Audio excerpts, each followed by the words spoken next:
welcome to the BoshNRoll channel. If you want to support my daily Eternal Magic offerings while getting amazing perks like the BoshNRoll Discord community, have me play your deck on the channel, or listen sideboard guides before tournaments, check out the Patreon or YouTube membership program. This channel is possible because of these amazing sponsors. Check them out, all their links are in the video description. As always, thanks for being here. Let's go play some Magic. Welcome back to the BoshNRoll channel. Today I'm going to debrief the US Eternal Weekend events as I played and perceived them. I did not do well in either of these tournaments, spoilers, but still fun to talk about Legacy and Vintage and one of the best events of the year. If this is the first tournament report you've clicked into with me, basically all I do is click around different browser tabs and social media threads and do my best to recollect the things that I've done over the past 4 days, man. 4 days of Eternal Weekend, that's awesome. We can start with my vintage deck. This is Jeskai, Lurrus, Paradoxical Outcome. This image was taken in my prep period a couple days before Eternal Weekend. My actual list played, I cut one of the Remoras for a Chain of Vapor, and I cut one of the 4 Tundras for a Meticulous Archive, both of which are how I would move forward with that. My Moxfield list is updated based on what I actually played, but I wasn't going to lay out the whole deck to take a fresh picture. My vintage tournament itself was very short. I did a ton of prep for this event. I feel very good about Lurrus PO. Lurrus PO was one of the higher performing decks in the tournament overall. However, my performance in the main event, I went 0-3 drop. I was 14-1 across Moto leagues in the week and a half or so up to Eternal Weekend, then 0-3 in the main event. Then I rejoined a side event because I had nowhere to be all day and quickly 3-0'd that. So just, casual 17-4 over my last almost 20 matches. More than 20 matches, 21 matches. But the 3 that I lost were in the most important part where they matter the most. That's Magic sometimes. My quick recap of those 3 rounds. Round 1 was On Camera versus Hollowvine. My opponent won the die roll and kept 7 all 3 games. This matchup is bad even when they don't have 7 cards. I did manage to steal game 1. I just had the soul read somehow. My opponent didn't reveal Lurrus. They mentioned that they're a CEDH player, and round 1 of Eternal Weekend, where Bazaar is going to be overrepresented because it's a relatively budget option, or easy to borrow if you have a friend who has a full vintage collection and they're playing the power. I mulled to 6, and my opening hand had my 1 of Vexing Bauble and my 1 of Soul Guide Lantern in it, which are the only 2 cards in my deck that matter against Hollowvine game 1, so I kept that and managed to have a pretty clean slow them down, stabilize, turn it around, and win. Game 2, they shit 7 power into play on turn 1, backed by Wasteland and Force of Vigor. And I did not compete in that game at all. And game 3 was really interesting. My opening hand had Mox Emerald, Soul Ring, Vexing Bauble, Swords to Plowshares, stock up Force of Will. So the plan is, I don't have any colored mana. My deck is red, white, and blue. My mana rocks make colorless and green. Not helpful, but they do cast stock up when I find my first blue source. I have Lauren revealed in my deck. I have a ton of islands. And Vexing Bauble knocks every part of their deck. The only cards that matter in their deck when you resolve Vexing Bauble are Vengevine. And then a critical mass of creatures to trigger Vengevine. That's the only way they can get through Vexing Bauble. And I dumped out my cards, which I think is a mistake. I think I should have just gone Emerald Bauble, because playing out the Soul Ring in between, I'm not doing anything with the extra mana, and that turns on Mindbreak Trap and makes Force of Vigor more appealing to kill 2 things instead of 1. But I did dump it all out, and my opponent, when I cast the Vexing Bauble, gave me oh, come on, you're killing me, man. And then he went into the tank for a minute and was like, mental misstep. And it's come on, man, you kept 7 and you have the misstep and you're complaining? Chill out. But yeah, I forced the mental misstep. Then he Force of Vigored my 2 Moxen, and the game was just Vexing Bauble versus Bazaar Baghdad. And he pitched a Vengevine to the Force of Vigor, so there's only 3 ways to win left in the deck. And I have to find Mana Source plus Soul Guide Lantern before he finds Vengevine and 2 creatures to trigger it with. You could still cast the creatures into Vexing Bauble, they just get countered. And Vengevine is not being casted, it returns from the graveyard as a trigger. And his first Bazaar activation discarded 2 Squeeze, so he had his draw engine online. I was really hoping that Maybe the 7 was a little weak, especially after spending 3 cards to misstep and force me. But the 7 was perfect. The squeeze quickly became 3 squeeze, became 3 squeeze, and 2 Master of Deaths with 2 Bazaars, and he was able to basically draw his entire deck and set up a big turn that I couldn't really come back from, while I did not draw any lands. Game 2 was against Dimir Lurrus, and I made a mistake game 1. I kept an awesome hand of 2 lands, Mana Crypt, Ancestral Recall, Force Blue card, and my opponent was on the play, and I went land, Mana Crypt. Here I could Ancestral Recall and pay for Spell Pierce, but not pay for Flusterstorm, and I don't know if they're control or combo yet. Combo is more likely to have Flusterstorm, control is more likely to have Spell Pierce.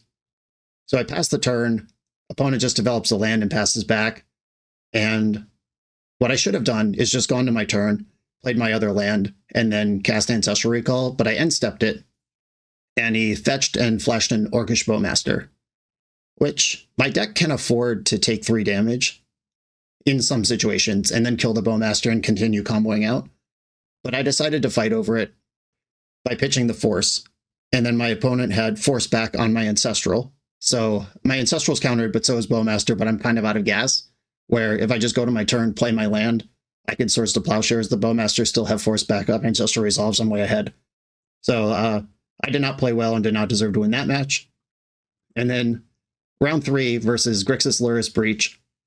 We went back and forth pretty good games in game 1 and 2. Then game 3, my hand had 2 Forces and a Soul Guide Lantern, and they still breached me out on turn 4. And it was like, yep, not my day. That is powerful vintage Magic. They had it, I did not, and we're out of here.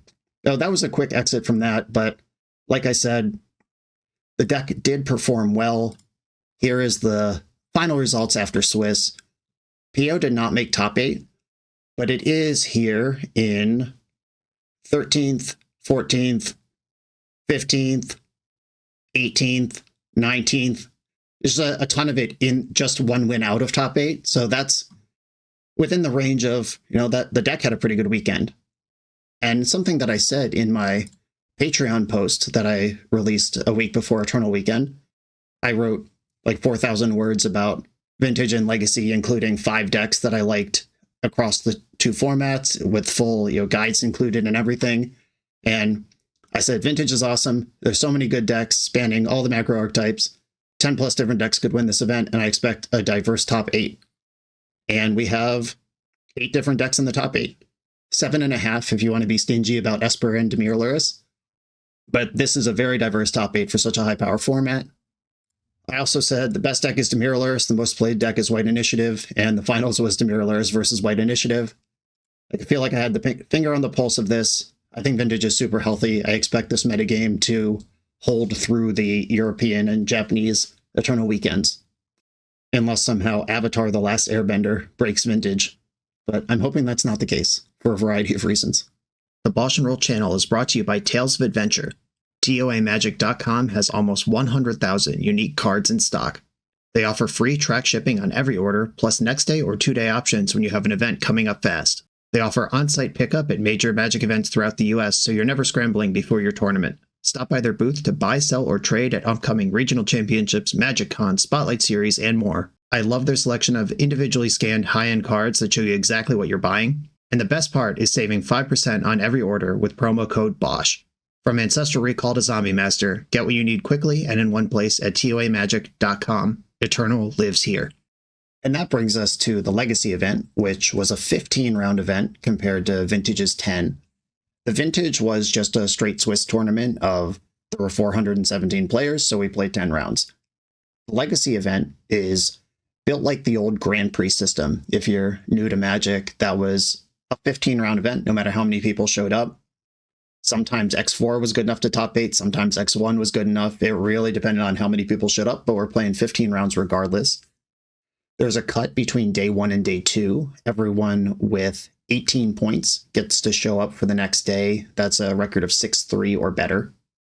The way this one ended up working out is a field of 900 something got eliminated down to low 200s to play on day 2. It just feels pretty cool to make day 2, even though that doesn't mean you've made any prizes or anything yet. But getting over the hump, being allowed to come back to an exclusive thing that not everyone's allowed to join, always feels kind of cool. That's a change I've been advocating for a couple of years now. Ever since Legacy got so big, you're playing 12, 13 rounds of Swiss, straight Swiss. They had to break it up between 2 days anyway. Like, why not just make it a Grand Prix style event? And Card Titan heard that feedback from me and the rest of the community, and they've done it. And it was really awesome to do that. I played Dimir Tempo in this tournament. This is a deck that I've been on for the last several months worth of big Legacy tournaments. I used this deck to top 8 the Buffalo Chicken Dip Open back in August. The Steel City Spectacular, I top 8'd as well. I won the Legacy side event for a dual land at the Commander Seal charity event in Rochester. This has just been old trusty rusty for the whole summer up till now.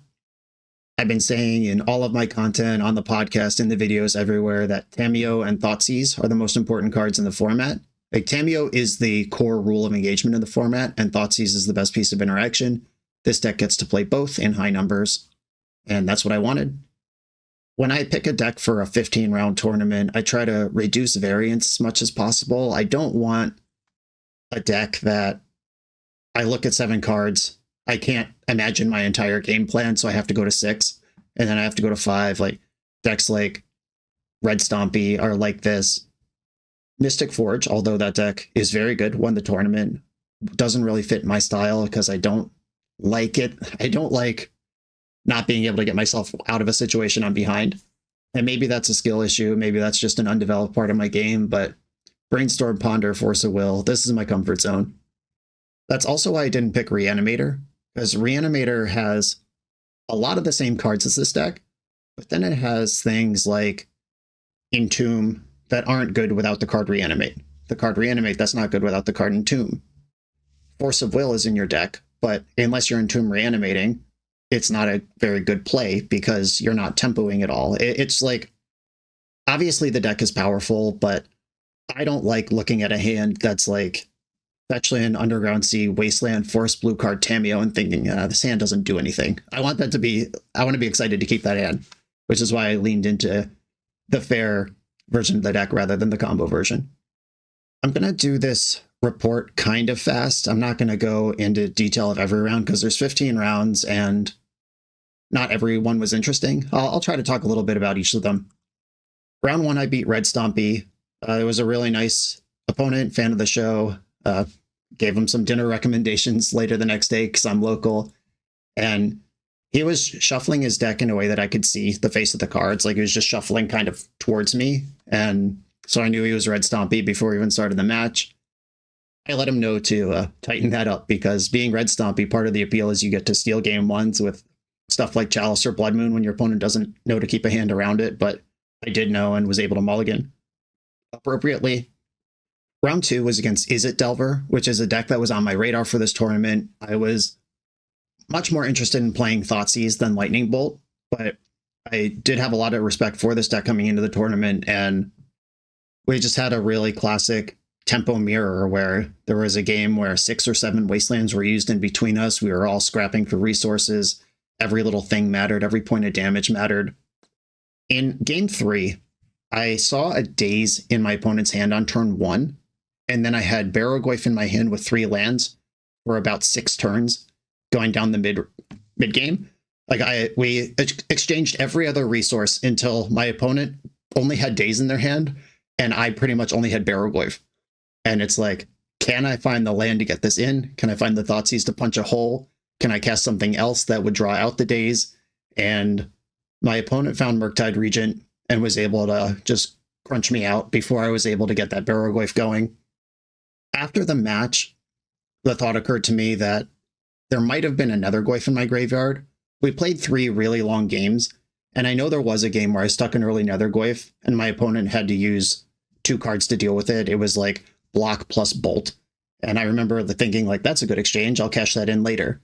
And I am 100% sure that if there was another Goyf in my graveyard that game 3, if I had escaped it, my opponent would have dazed it, and then I get to resolve Barrow-Goyf the next turn. However, I'm not completely sure that game 3 was the one where we had that Nether Goyf exchange. And it's just one of those things where I'll never know if I punted the match or if it wasn't there. And all I could do is dismiss it and do my best to keep track of another Nethergoyf in the future on the possibility that I forgot one, but I'm not sure that I did. I don't know. But if that play was there, I threw the match. If I didn't, then it was just back and forth, and opponent came out a little ahead at the end. Round 3, I played against a local who usually plays Painter, but I haven't really seen him around in a long time. He's a lot more into pre-modern these days than he is Legacy. And he was on Artifacts and he was on Ancient Tomb, but he was on a crazy brew with Lodestone Golems and Ingenious Smith, I think the card is called. It's like a 2-drop that impulses for an artifact to get bigger when artifacts come into play. I picked him apart game 1. Game 2, I was way behind, but I was able to set up an Engineered Explosives that killed 2 Construct tokens and a Phyrexian Metamorph that had copied a Construct token, and 2 Chrome Moxes that had each pitched a card. And I think there was a Mox Opal or a Chalice on 1 or like some 8th card floating around. In my notes, it says it was an 8-for-1, but I don't remember what the 8th card was. But it was a massive blowout that took me from losing by a mile to winning by a mile, and it was awesome. Engineered Explosives was very good this tournament for me. Round 4, I played against another local. He revealed Yorion at the start of the match, which is terrifying for me. My deck is not built for Death and Taxes, grindy, late-game control stuff. Dimir Tempo is much more of a mid-range deck, especially after board, because you frequently cut your dazes. You don't really hit that hard the way that Izzet Tempo does, with Delvers, Dragon's Channelers, Lightning Bolts for reach. You really do want to get control of the game and then start hitting with big Tarmogoyfs, which is a game that Death and Taxes is extremely well suited to beat you in. We exchanged the first 2 games, and then game 3, I made a huge mistake. My opponent had Thalia in play. He was at like 4 life. What I had to do to win this game was get those last 4 points across, because he was starting to get his engines online, and I knew I could not get control of the game. I just had to find 4 more damage somewhere. So I'm making like crazy chump attacks and just trying to get anybody through. And on the last turn cycle, he has Thalia in play, Lion Sash in play, 3 mana, and access to pre-war Formalware, and an active Stoneforge Mystic. And I draw Fatal Push, and I'm like, okay, what's the best place where I could collapse this house of cards and get 4 points of damage through? And Thalia is the obvious target, because that one is doing something extra every turn. And I knew about the Formalware. So if I push Thalia in the end step, then he could just use Stoneforge Mystic to put in Formalware, and Thalia's back anyway. So I decided to wait to go into his turn, and then he end step put in the Formalware, getting back like an Orcish Bowmaster, I think it was. And at this point, I could point the Fatal Push wherever I want. And in my head, I went, Thalia's going to attack, so it won't be available as a blocker. And my job here is to reduce the number of blockers. So I'll just Fatal Push whatever Thalia tries to flicker out, and then Thalia is not available as a blocker, and the thing's not available as a blocker, and Thalia's trigger fizzles for the turn. Which is a great plan if Thalia could only blink creatures, but she can blink pre-war Formalware. So opponent attacks, Thalia blinks Formalware. Obviously Fatal Push does nothing. Now my opponent's up an extra card when it didn't have to be that way, and I'm just like miserable because that's such a spew. But then my opponent, instead of using his 3 white mana to activate Lion Sash 3 times and making my 2 Nethergoyfs into 1/2s, he uses his 3 mana to buy Yorion and then pitch Yorion to Solitude to exile 1 of my Nethergoyfs.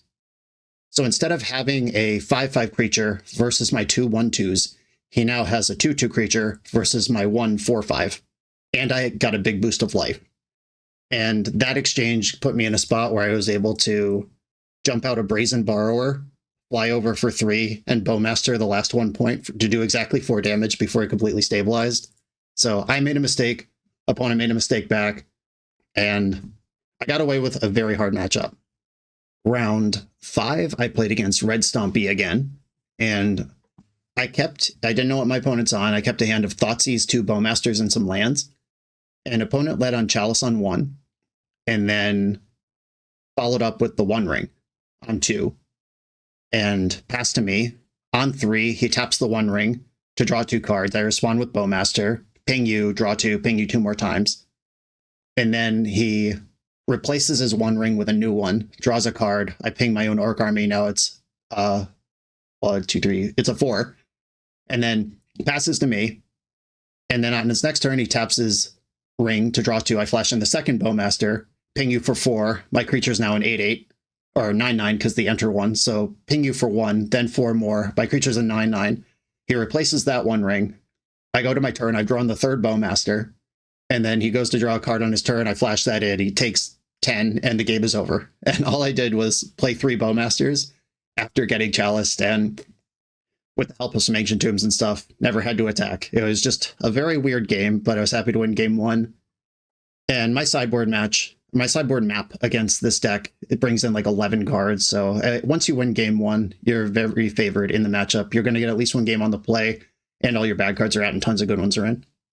Round 6, I played against Doomsday, and this was crazy. The interesting part of this matchup, or this match, was I thought seized my opponent, and his hand was like land, ponder, 2 Street Wraiths. Okay. I remember new details. He had resolved a personal tutor, putting Doomsday on top of the deck. And then I thought sees him. Doomsday's on top of the deck. And the hand is Ponder, Street Wraith, Flusterstorm, I think. So he can't actually cast the Doomsday, like pretty far away from that. Can't protect anything with the Flusterstorm because he's on 1 mana. And I decide to take one of the Street Wraiths, because that's the thing that could see a new card for free. And I just need to buy a little room so I can figure out this Doomsday. Opponent draws for turn, it's Doomsday, and then casts Ponder, keeps the Ponder, draws for Ponder, cycles the 1 Street Wraith he has left, then goes Lotus Petal, Dark Ritual, Doomsday. The top 3 cards of his deck were after the tutor was the Doomsday, then the Ponder found Dark Ritual, Lotus Petal, and I ended up losing the game. And it was super sweet. Doomsday players finding the line, but again, I take out my bad cards, bring in a bunch of good ones, and I was able to win the matchup. This next update covers 2 matches, because I played against Esper Vile on camera. Like when you get moved to the feature match area, there's a time lag. The feature match area has a big time extension for getting set up, getting the stream ready and everything. And then we played the entire match into turn 3 or 4 of turns. That match is on camera, as far as I know. And again, an opponent revealed Yorion, and I just sunk in my seat. I looked at the spreadsheet earlier today. People have already crunched the data. It's awesome that we have a community crunching data so quickly. But there were 14 people playing Aether Vial decks in the tournament, and I played against 2 of them. And this was the only Esper Vial player. And this is a matchup that I hate. And we went really long, 3-game set. Opponent ended up being able to ultimate a Tameo in game 3. And with half his deck in his hand, it's trivial to win at that point. And then I beat Moonstompy for the 3rd time in the tournament. This was like a fast, brutal game where I think he kept a hand with no red mana and was like Chalice on 1, Chalice on 2, both off Ancient Tomb, so he's already at 14. And my hand was like Force of Wills, Brazen Borrowers, Murktide Regent or something. And on turn 3, I just cast Brazen Borrower and started crunching for 3 into his double Ancient Tomb, no red mana base, and I think he just died. Don't really remember game 2 that well, but I remember being done very quickly with this match, and it was a relief after playing for 57 minutes in the match before. That second win locked me for day 2, but your record doesn't reset as you go into the next day. Being 7-2 is better than being 6-3 going into day 2. The last round I lost to Doomsday. This one was actually really funny. This was a fun match. My opponent sat down and he was like a chill dude with like long blonde hair. I think he was wearing one of those knit ponchos that you see people in like the Southwest wearing when they smoke peyote. And he was like, "Hey man, great to meet you. I just got back into Magic like a year ago after a 20-year break. It's cool. I watch your content all the time." And I was like, sweet, chill vibes. I like this guy. And then he's like, Dark Ritual Doomsday, makes the pile in about 20 seconds, and his pile perfectly navigated Thoughtseize, Wasteland, Force of Will, and Fatal Push, which were all of the pieces of interaction that I actually had that game. And it was just like really funny to see someone with such a chill vibe make a pile so fast and do it so perfectly. So like shout out to that guy. He ended up making a deep run. I think he lost a win in at the end of day 2. He might have been knocked out of top 8 contention in like round 14. But yeah, he made a deep run. He was clearly very good with his deck. This video is sponsored by Moxfield.com, the easiest way to build Magic decks online. Moxfield supports over 30 formats, including Legacy and everything else you'll see on this channel. There's multiple customizations so you can interact with your deck how you want. Views such as text, grid, or stacks, and groupings like type, subtype, color, color identity, even artist. The site offers light mode, dark mode, and so much more. However you want to see your deck, Moxfield can provide it for you. Follow my Moxfield to keep up with the channel and what I'm playing in paper. I'll see you there. And that's the end of day 1. Coming at a 6-3, I was not confident of the tournament math. I was sure I could still win a Tendrils of Agony promo for top 32. I was being told 1 or 2 people would make top 8 at 6-3, or it's possible 1 or 2 would. But losing as many rounds as early as I did, that makes my breakers bad. So if there's like 7 X3s and 1 gets in, it's not going to be me. So I already was pretty sure I was not making top 8, but still could play for the promo. Day 2, back the next day, rise and shine.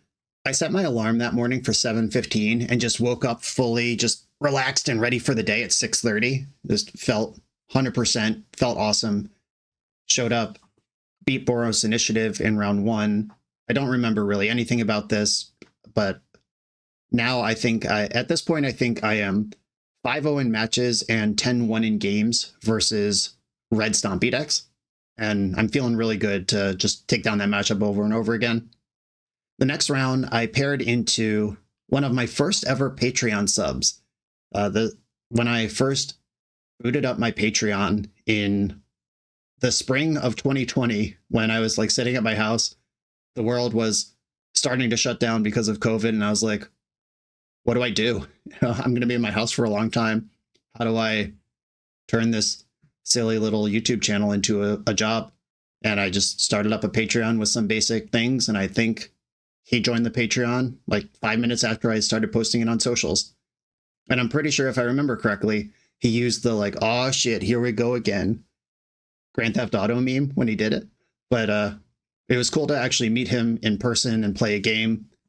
Turned out he was on Oops All Spells though, and shit clowned me game 1 as they do. And then I brought in a bunch of good cards, took out a bunch of bad cards. This match got really strange and I had to get pretty lucky.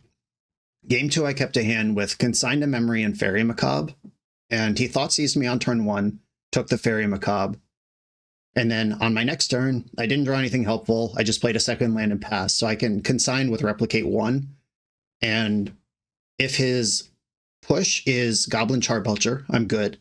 If his push is Balustrade Spy, I'm good. I can fight over the trigger before the graveyard is accessible, but his push is Undercity Informer, which is the one that you can't consign.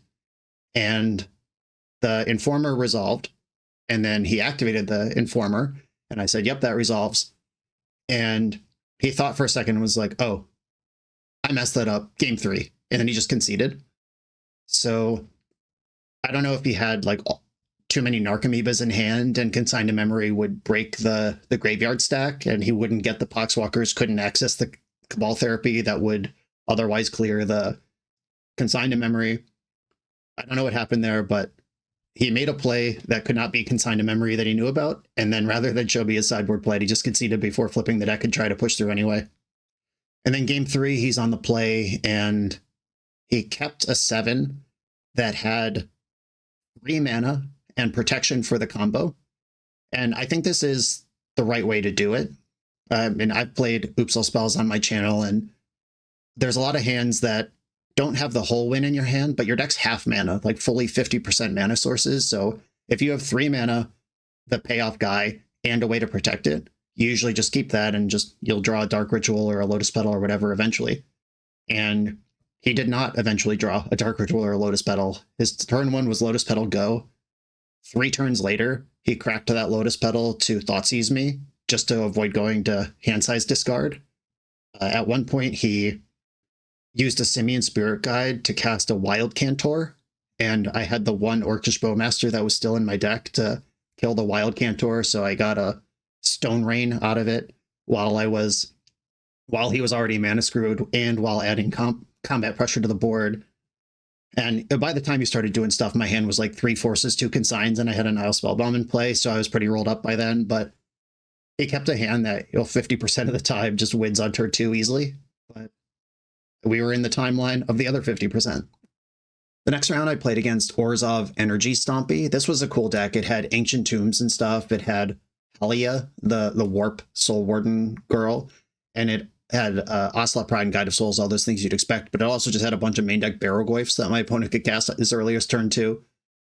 And my opponent had Barrogoyf in game 1. That's a card that normally I'm ready for out of sideboard, but thinner answers in the main. I lost game 1 pretty convincingly. Game 2, I made the same mistake twice. I thought seized my opponent early and saw that his hand was mostly lands, and I had a Tamiyo active. Like, it was like turn 1 Tamiyo, turn 2 Thoughtseize You, and then my only other land was Wasteland.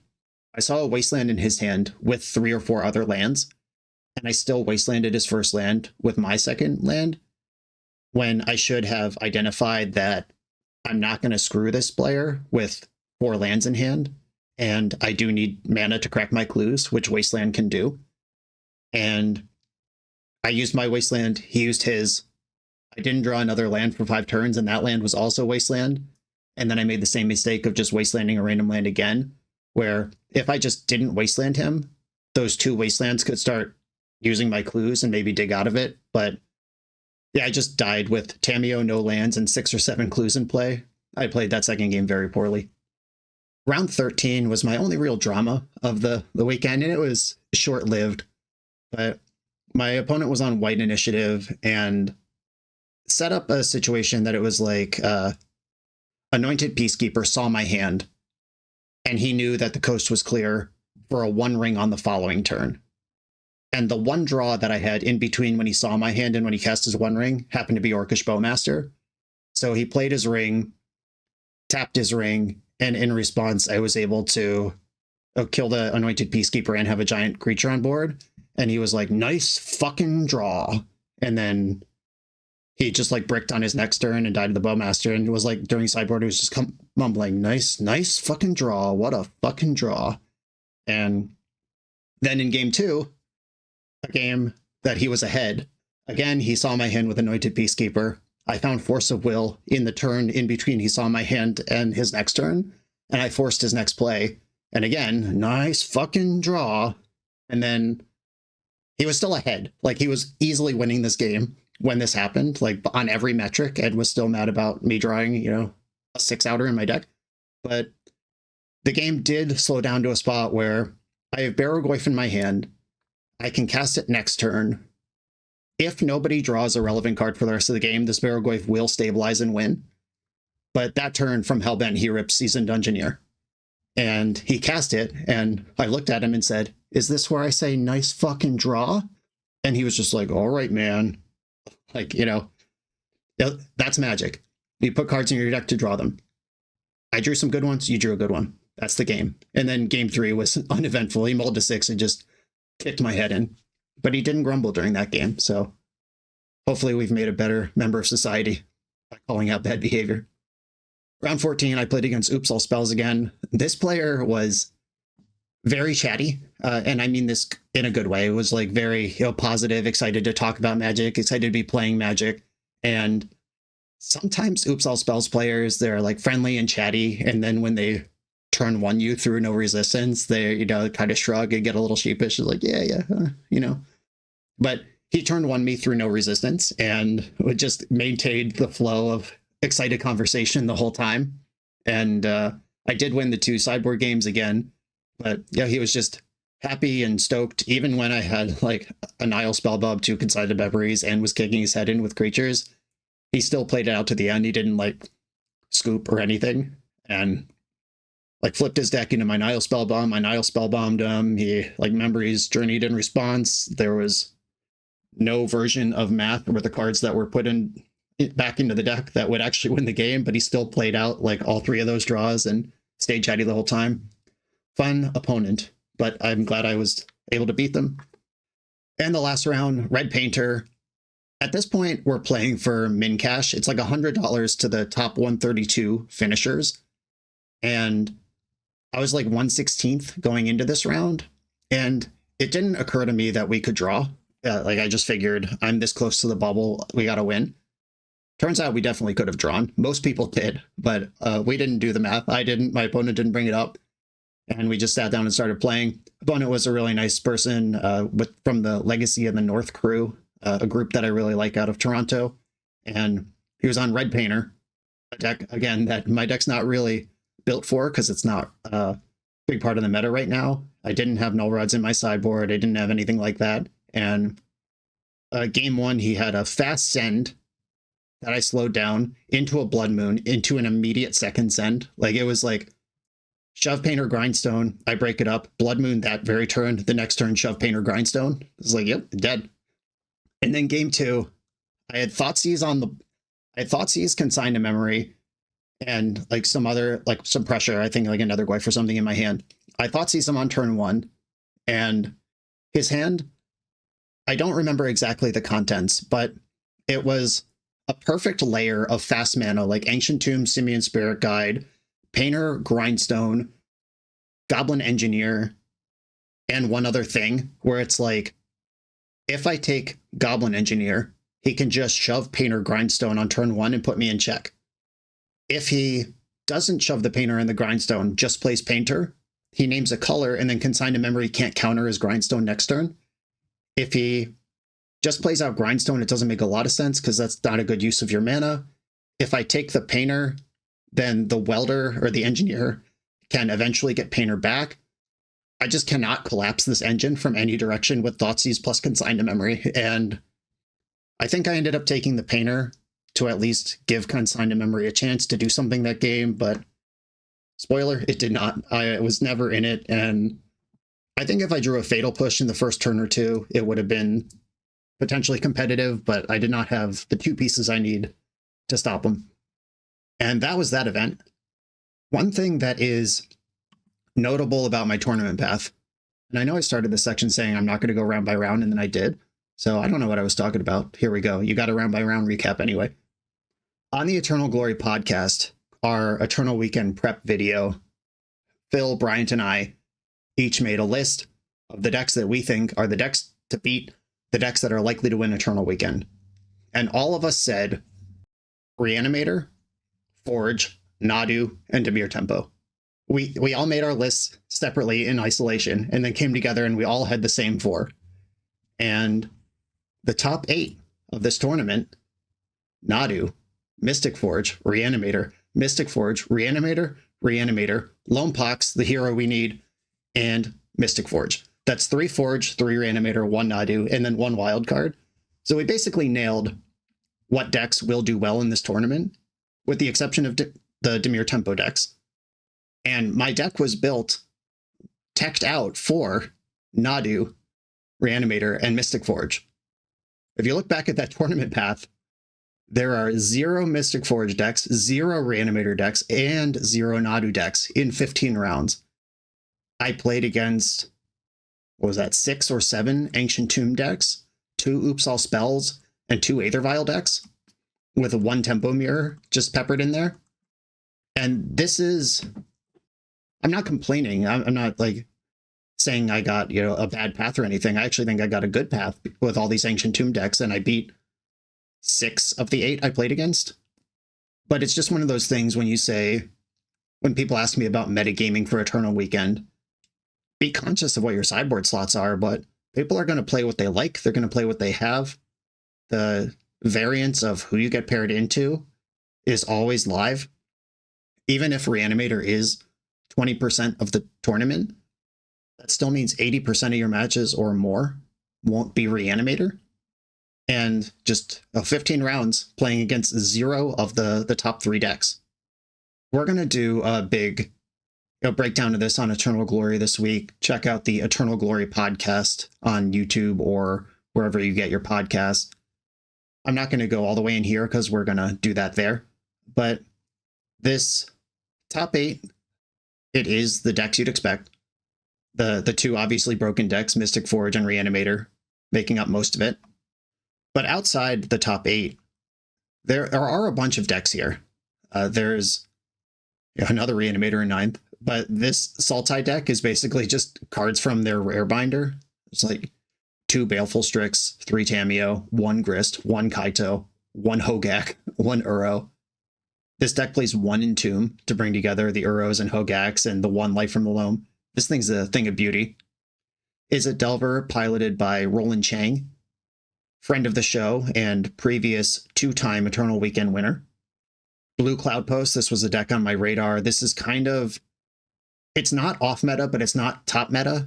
This is something you need to be aware of if you're playing a bunch of Legacy. Just know what cards can give this away, that this is what your opponent's up to, and have a plan for it. Cradle Control, Yorion Tax's deck didn't make it this far. Painter and Reanimator rounding out top 16. A handful of Red Stompies in this top 32. A bunch more Nadu decks coming up here. Mid-range Nadu, Cephalid Nadu. A bunch more Reanimators as well. There were also awesome storylines in this Eternal Weekend. Like I said, Roland, who he is the only person to ever hold 2 Eternal Weekend titles at the same time. He won Legacy 1 year, and then he won Vintage the next year, the day before Legacy Champs started. So he was a double title holder for 1 day. And this was back in the Gen Con Champs era. It's been almost 20 years since that run. So old school Crusher coming back, making a deep run after all this time was an exciting storyline. We had Johan Larsson on his signature Nadu Breakfast deck. He is the reigning European Eternal Weekend champion right now with the same deck.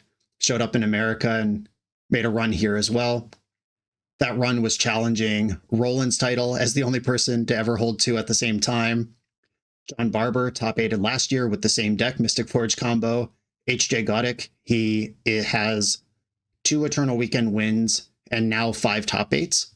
He is the only person behind me. He is second place behind me in lifetime top 8s, but he has more wins than me. And this was a chance for him to pick up a 3rd win and pull way ahead in the ultimate finishing. Like when you're talking about, I don't know, like this is like weirdly self-indulgent because I am in the conversation, but when you're talking about like Hall of Fame induction, which is a different thing, nobody's talking about that for Eternal Weekend players, but people who have like 4 Pro Tour top 8s but no wins are weighted less than someone who has 3 top 8s and 3 wins. And HJ having 2 wins and 5 top 8s versus me with 8 top 8s and 1 win. It's just like a fun conversation that doesn't really mean anything to have, but HJ is my friendly nemesis in the all-timer stats ranking. And he put up his 5th top 8 and he made it to the finals. It was very close that he almost had that 3rd title. Tommy Ray is a member of the BoshNRoll community, has been for a number of years. It was awesome to see him put up a top 8. And of course, Lonepox in the top 8. This is another Legacy of the North player. We like those guys. And this is just Humidian Hatchery Lonepox. Wasteland locking people left and right. Crushing with Hogak. This rules. I am so happy that this happened. After he made top 8, I walked up to him like I'd never met this person before, and I was like a crazy like sports bro. I was like right in front of him, and I was like, the best decks in Legacy, Mystic Forge, Reanimator, Nadu. That's the whole top 8 except for you. It's you. You're the future. You're the savior of Legacy. You got to do this. And he was like, yeah. And he made it to the top 4, but then was quickly dispatched by HJ on Reanimator. And watching their Game 2, I'm going to use this to segue into my thoughts generally about the Legacy format. Game 2 against Hans, Jacob kept 7 and had a Leyline of the Void. And HJ's hand, I was standing behind them the whole time. I watched the entire top 8 live in person. It was awesome. And HJ's hand, when Jacob revealed that Leyline of the Void, was 2 lands, Brazen Borrower, Tameo Brainstorm, and then some extra stuff. Like, Tamiyo Brainstorm already doesn't care about Leyline of the Void. And then he has his Brazen Bar to remove the Leyline if he ever cares about it.